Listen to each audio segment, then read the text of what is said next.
Oh my goodness. Oh my God. And there's a chain letter. Did I explain to you? I said there's a letter that you or they swing you from here. That's what you do there. They are going to go down with the ladder on the way there. Once it has jump and frequent 75 meters. This is like a tunnel. You know, I was afraid to lose my leg. I was afraid to lose my leg because I was jumping from far down. And I thought, oh my goodness, what if I jump? What if I jump down and I lose my leg? That one I could associate it with, you know, losing your leg. I can associate it with, you know, losing your life.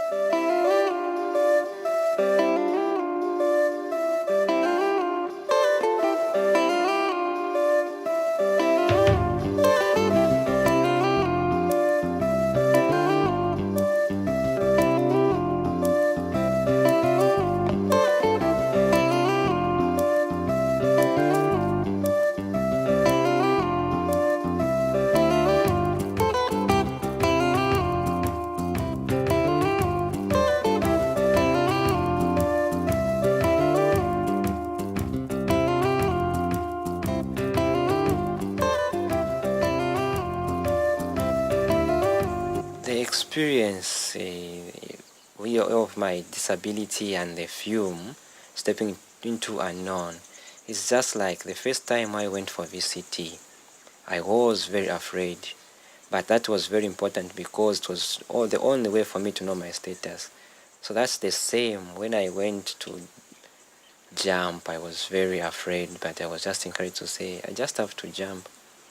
But after I jumped, I felt strong. And it's just like I went for VCT. I was very afraid and I shivered, but afterwards I accepted. And at first I was afraid, you know, I was wondering, oh my goodness, I'm going for a testing, and I'm a person with disability. What if I receive the results as being positive? I'll be facing a double burden, and I could not figure out how the two am I going to cope with. One Sunday evening, after it was not quite busy, as I strolled, I still remember strolling into the office of the doctor and I went to the receptionist and asked, I've come for my results. And they said, okay, just sit down there. The waiting was very, very tense. I just couldn't wait. I nearly went out, and before even I thought of going out, the nurse had come back and said, come in. The doctor was free. The first time I went for VCT, it wasn't easy for me. I was very afraid. I thought to say, this is a difficult thing. My heart was pumping, I was shaking and shivering.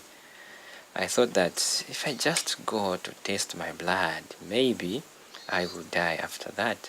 So she walked me to a counseling room with a person who I'm assuming that was supposed to be counseling me.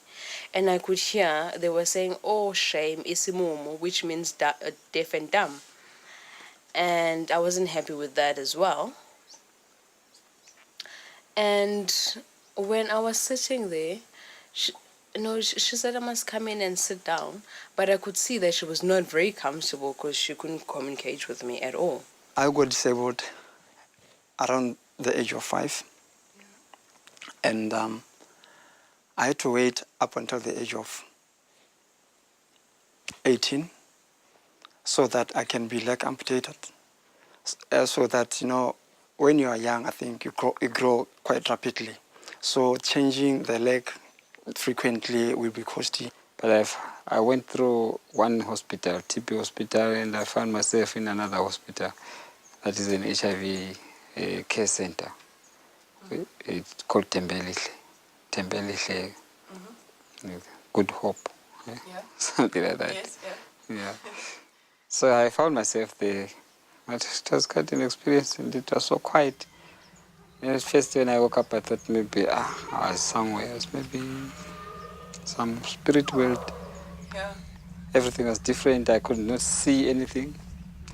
This light was spreading all over, and but I could hear people talk, and I was wondering where I was. And that was Was that in the hospital when you started to become blind? yes, because those pills, I think I took them in. I reacted, they caused the blindness. Then later, I was diagnosed again. In fact, these doctors, the foreign doctors who saw some white spots in my X-ray picture.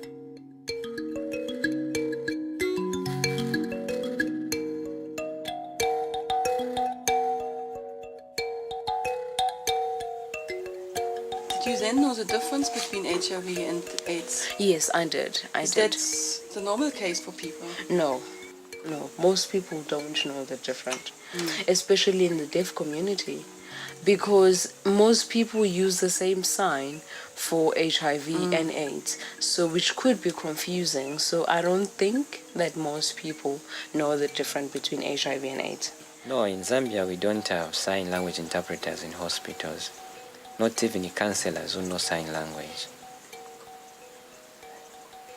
Even those who work in the hospitals don't know sign language. And that makes it very difficult for us, deaf people, to access the services. Okay. For example, maybe you are on ARVs. They need to explain to you how you need to take those ARVs. So the council offered to teach me, take me on board, but there was no teacher at that time, so they had to make do with a book writer. I still, yeah, he worked quite a wonderful job, and he taught me the braille, but not the way a teacher would do. I searched for them myself when I could be able to walk, and I found the Council for the Blind.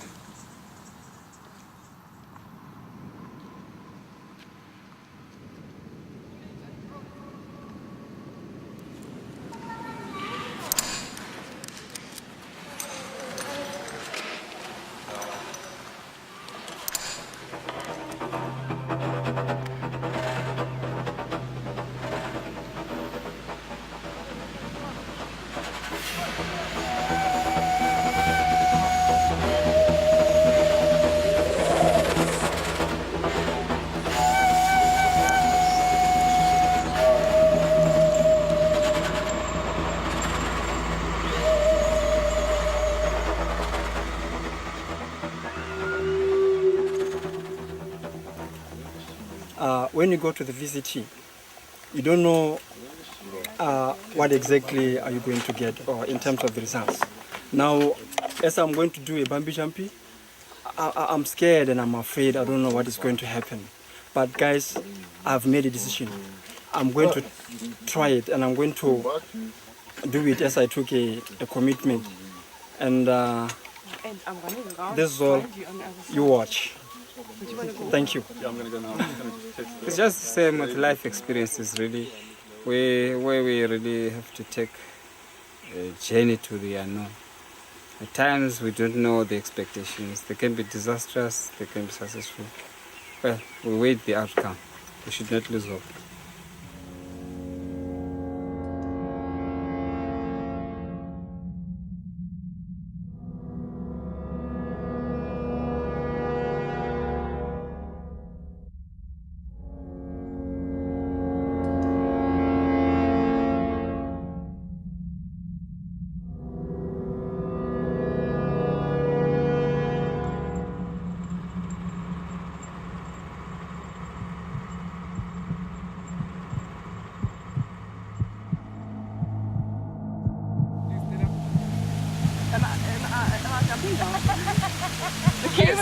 It is already there. It's only you just to stand up and go to those red marks so I can start to count for you. You can even focus over You can that man there. But can't even lean forward. Just to find the corner. Okay, stop there. On my jump! 3, 2, 1, jump!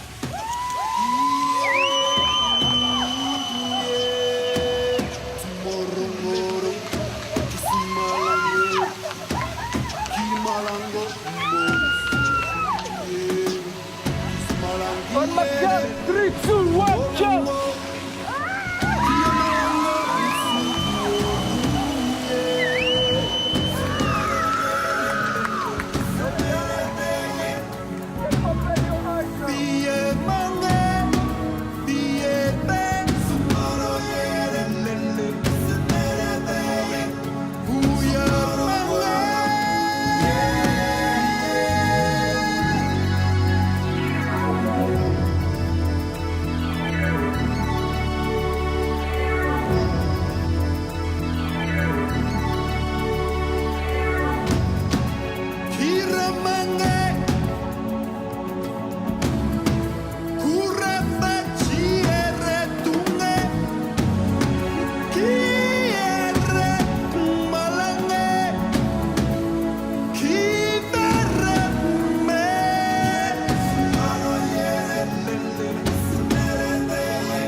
We'll have to accept persons with disabilities or persons with HIV and AIDS in the community as human beings, as people who can do a lot of things.